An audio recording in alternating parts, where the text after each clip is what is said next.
අයිබෝවන් හැමදාම හස්තරේකානේ කතා කරන්න ඇත්තටම කේන්දරයේ විස්තරත් එක්ක තමයි හස්තරේකාවම බලන්නේ. හස්තරේකාව විතරක් බලන්නේ නැහැ. මොකද හස්තරේකා කියන්නේ ජීවිතයේ විශාල හැරවීමක් විතරයි. ළඟ තොරතුරු ගැන කියවෙන්නේ කේන්දරයෙන් කියලා ඔයා දැනගෙන හිටියද? එතකොට අනිවාර්යයෙන්ම කේන්දරයක් නැති කෙනෙක් නෑනේ. මොකද මේ ලංකාවේ අයට මේව දාන්නේ. කේන්දරයක් නැති අය ඉන්නේ ක්‍රිස්තියන් අයයි මුස්ලිම් අය. හැබැයි මුස්ලිම් අයගෙත් ගැටි උපන් වෙලාව දන්නවා. ක්‍රිස්තියන් අයගෙත් එහෙම වෙන්න ඇති කියලා මං හිතනවා. මොකද උපන් වෙලාව තමයි වැදගත්. ඒකට තමයි කේන්දරේ හැදෙන්නේ උපන් දිනෙත් එක්ක ඉපදුණු ස්ථානෙ.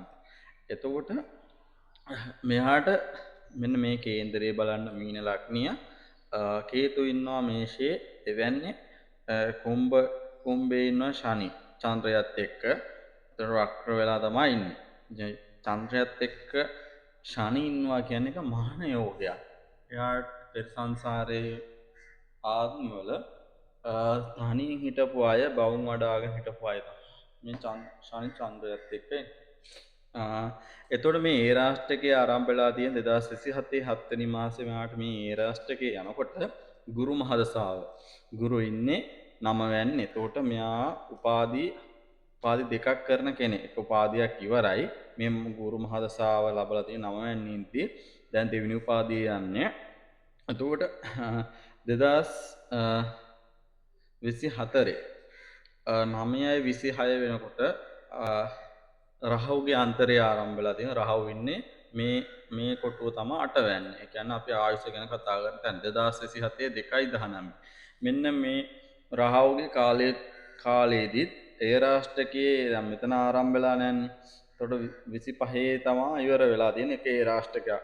මෙන්න මේ රහවුත් ආරම්භ වුණාම මෙයාගේ ඒ යන කාලේ ඇසට හානියක් සිදු වෙලා තියෙන ඇහැ නූලෙන් තමයි බේරලා තියෙන්නේ.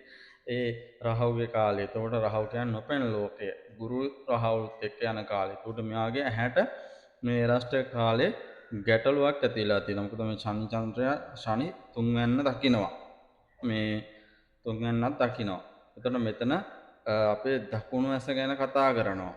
එතකොට මෙතනින් තමයි මේ රාෂ්ටකයේ මෙතන දැවිලා නීච වෙලා තියෙන්නේ. මෙතන දැවිලා කුම්භයේදී බල සම්පන්න වුණාට උප්පත්තියේදී නීච වෙලා තමයි මෙතන ඉන්නේ.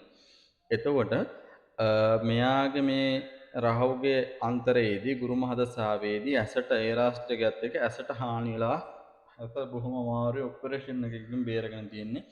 ඇසේ පෙනීමත් අඩු වෙලා තියෙන. එතකොට මේ වගේ ගහදුෂ්ටි තමයි වැදගත්. එතකොට මෙව්ව හස්තයෙන් පෙන්눔 කරන්නේ නැහැ. හස්තයේදී මෙව්ව පෙන්වන්නේ මෙන්න මෙහෙම. දැන් මේ ජීවන රේඛාව කියවක මෙන්න මෙහෙම හරහට කැපෙනවා. එතකොට කියන්නේ දැන් මෙහෙම තිබ්බොත් ඒක වෙන්නේ නැහැ. එතකොට තව ආරක්ෂිත දේවදූතයෙක්නේ.